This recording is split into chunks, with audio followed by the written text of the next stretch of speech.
শাড়ি নিয়ে আসেনি? শাড়ি আনছি কিন্তু শাড়ি পরতে চাই না আপা। ওই যে ওরা শাড়ি পরবো আমরা, ওই যে নাই তো। বাইরে যাবো, বাইরে যাবো, বাইরে যান আপনারা শাড়ি কারো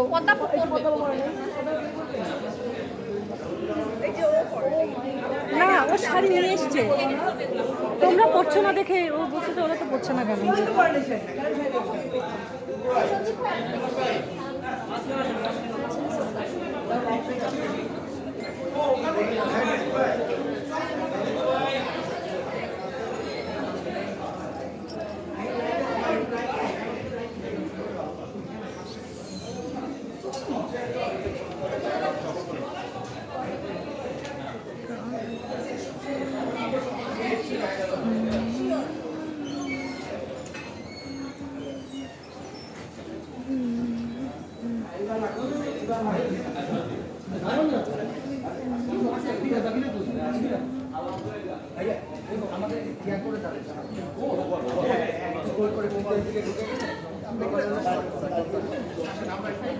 কোনোদিনই